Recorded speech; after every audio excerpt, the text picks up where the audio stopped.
Anak? Oh, Nay. Kunin mo yung mga ginamit sa sugal ng burol ng lolo mo tapos sunugin mo. Nay, bakit? Basta masama yung pamahiin yun, gawin mo na lang. Yung mga baraha? Oo nga, basta lahat ng ginamit sa sugal, sunugin mo. Lahat ha? Sige Nay.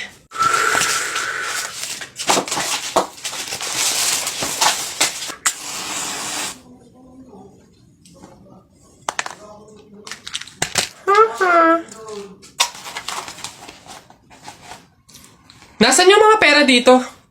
Yung mga pinanalo pong pera dun sa sugal ng burol. Sinunog ko na rin po na kasi sabi nyo nga po sunugin ko yung mga ginamit sa sugal eh. Ha? Bakit mo sinunog? Anak! Nay, bakit? Matutulog muna ako saglit. Ikaw muna magbantay sa burol ng lolo mo ha. Wag na wag mong iiwan yon. Dapat daw laging may kasama yon. Ha, bakit naman ay dapat laging may bantay? Pamahiin. Pag daw iniwan mo yung patay dun sa kabaong, papalitan daw yan ng puno ng saging ng mga engkanto. Sige Nay. Naantok na ako eh. O siya, sige na. Lolo, inaantok na talaga ako. Pasensya na. Matutulog muna ako saglit. 5 minutes lang, ha? Di naman siguro totoo yung mga pamahiin na yan. Engkanto. Sige. Oh, bakit walang bantay dito sa burol? Ang lolo! Lolo! Sinasabi ko na nga ba? Nay, bakit anyari? Wala na yung lolo mo. Ha? Wala na sa kabaong si lolo? Oh? Sabi ko naman kasi sa'yo, bantayan mo eh. Kukunin nyo ng mga engkanto at papalitan ng puno ng saging. Kasalanan na ng mga engkantong yung babanatan ko yung mga yan. Puno na lang ng saging na natira, lola. Oh, di mabuti, Nay. Ha? Bakit? Di iwas gastusin. Makakatipid. Wala na tayong ipapalibing. Nay, pasalamat nga tayo sa mga engkantong yan. Sila na bahala dun kay lolo eh. O sige na, papakancel ko na yung lupang lilibingan ni lolo. Hello? Cancel na po yung lupa. Hindi na po kami magpapalibing. Okay. Salamat. Tipid ng 50K! Lala! Init. Pabili! Ano yung tutoy? Pabili nga akong soft drinks pa plastic na rin. Salamat. Init. Teka lang.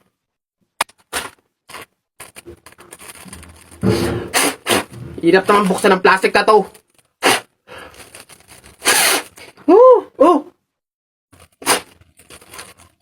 Dahil lang. Hirap kasi buksan ng plastic.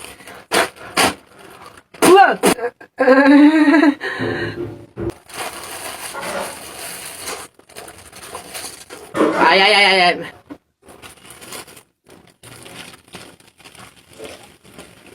Hirap talagang buksan.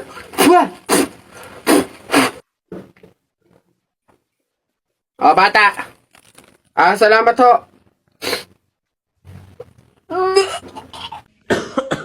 Check ko nga yung archive ko. Madami ba akong na-upload nung 2023?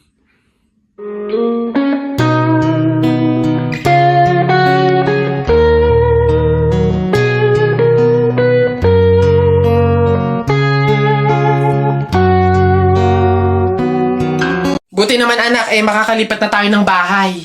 So nga Nay, buti na lang makakalipat na tayo sa mas maayos na bahay. Pero may tanong ako, bakit ang daming kasabi na pamahiin daw kapag daw lilipat ng bahay at paalis na, wag na daw lilingon dun sa bahay na yun kasi may mangyayari daw masama? Bakit kaya? Nak, bakit mo ba natanong? Nay, gusto ko sanang lumingon para masulyapan yung bahay natin. Syempre, tagal na din naman natin tumira dyan, kaya napamahal na rin tayo. Bago man lang tayo umalis sana na masulyapan ulit kahit saglit. Hindi anak, sige lang lumingon ka lang. Hindi naman tayo naniniwala sa mga pamahiin na yan, di ba? Walang mangyayaring masama, panigurado, promise. Sige Nay. Hoy, kayong dalawa. Ano? Ganon-ganon na lang yun? Aalis na kayo agad, ha? Hindi nyo pa nga tapos bayaran yung upa sa bahay eh. Pati yung ilaw at tubig, hindi nyo pa tapos bayaran, tapos aalis lang kayo, ha? 10 yung pinapakain kong anak, tapos yung asawa ko batugan pa, tapos aalis kayo, hindi kayo magbabayad. Ang kakapal na mukha nyong lahat. Hindi ako papayag. Balik! Uwi!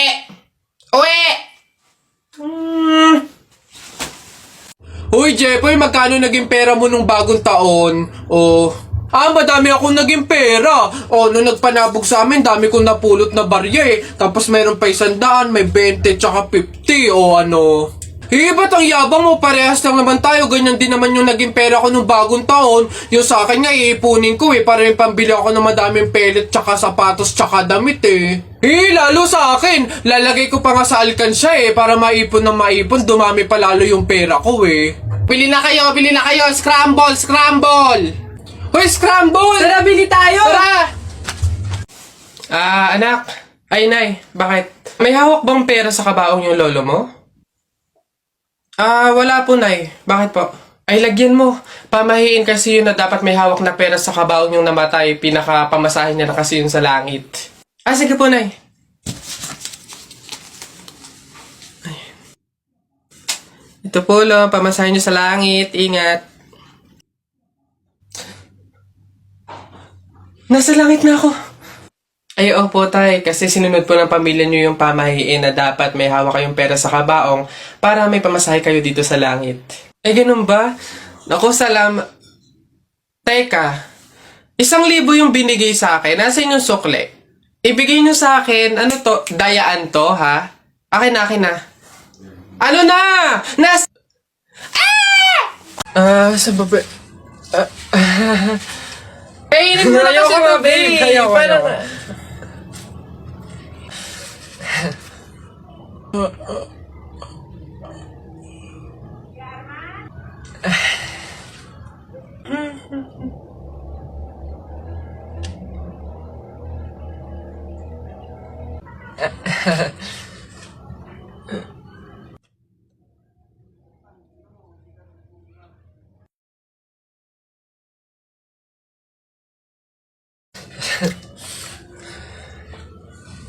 School life. Kahit walang kain, basta walang absent. Kahit late, basta may attendance. Kahit di na kaya, kakayanin pa din. Kahit wala ng allowance, papasok pa din. Kahit hindi magaling sa academics, mag-aaral pa din. At kahit stress na, lalaban pa din. O ano, okay ka pa? Kaya pa ba? Laban lang, makakatapos din tayo. Babe, happy Mansari. Hindi ba ako babatiin? First Mansari natin ngayon, no? Nakakatampo ka naman, ha? Tapos meron pa akong regalo sa'yo, oh. Mansari, alam ko. O, di ba butas yung panty mo? O, ba't hindi na lang yun yung pinabili mo ng mga yan, ha? Alam na, butas yung mga panty na yung mga regalo pa naisip bilhin. Babe, naambol pa silong naman ako. Di ba may payong kang sayo? Ang sabi ko kasi sayo, magdala ka ng payong kasi uulad mamaya. O, tama, wala ka tuloy magamit. Ang hirap kasi sa inyo, gusto nyo lagi yung sweet moment, yung makikisukob kayo sa amin. Hindi to kay drama. Bahala ka sa buhay mo. Babe, ano ba? Kanina pa ako nagugutom, kumain na tayo. Ay nako, tapos ako kumain. Ikaw kanina pa kita inaaya kumain, ayaw mong arte mo. Gusto mo kasi lagi yung mga may sweet moment pa, bebe pam. Ikaw yung unang susuyuin kumain. Tapos, sabahin mo ako. Arte nyo, bahala ka, magutom ka dyan.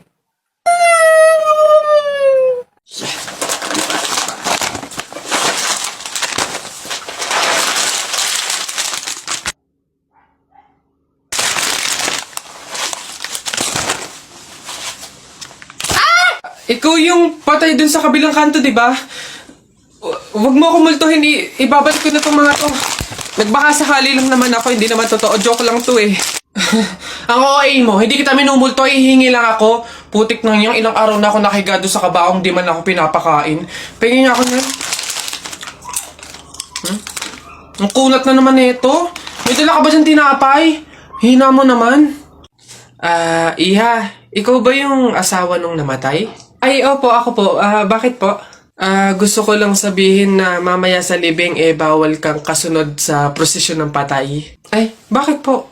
Pasensya na Iha kasi di ba pamahiin na kapag daw kasunod sa prosesyon ng patay yung asawa, maaari daw na siya yung sumunod na mamatay. Maigi na yung nag-iingat. Ay, opo nga, mas mabuting sundin na lang po, no, kaysa may mangyari pang masama. Sige po, gagawin ko po. Oo, kaya siguro dumaan ka na lang sa ibang lugar para makapunta dun sa sementeryo. Wait lang po. Hello, ate! Oh, hello, bakit? Ano ba, nasan ka na? Ililibing na tong asawa mo, oh. Ay, pasensya na ka mo kasi may sinunod pa akong pamahiin na dapat dumaan muna ako sa ibang lugar para makapuntang sementeryo. Hintayin ka mo ako dyan mga 4 hours. Uy, pre, naiihi na ako. Uy, gagi, pre, ako din. Tara sa McDo tayo maki-CR. Bawal dito, public place eh. Tara. Dito. Ayan, okay. Uy, teka. May pwesto ba kayo dong lamesa? Wala po. Oh, pagkain, umorder ba kayo? Ay, wala din po. Oh, ayun, dali. Alam na namin yung mga ganyan nyo. Hindi naman kayo mga umorder, pero pupunta kayo dito para maki-CR lang. Tapos iiwan yung makalat, iiwan yung madumi, tapos kami yung mapupurwisyo. Hindi na pwede mga ganyan nyo. Kung gusto nyo maki-CR, 20 pesos, sa akin na bayad. Ay, ganun po ba? Sorry po. Ay, ito po, boss. Hindi nyo na kami mauuto. O, yun sa'yo. Ha? Ay, ito po yung sa akin, O, pasok. Oy, teka, saan ka din pupunta? Sa CR, bakit? Sus, panigurado nakiki-CR lang din to. Again, hindi na po libre ang CR sa McDo. Kung gusto nyo, magbayad kayo ng 20. Buti nga 20 nga lang. Libre na tissue, libre na sabon, libre na tubig. Swerte nyo nga, 20. Akin na. Sorry, what? I am the manager here and who are you? Bago ka lang dito? Ay, sir, sorry. Hindi ko po kasi alam. Patay. You're fired.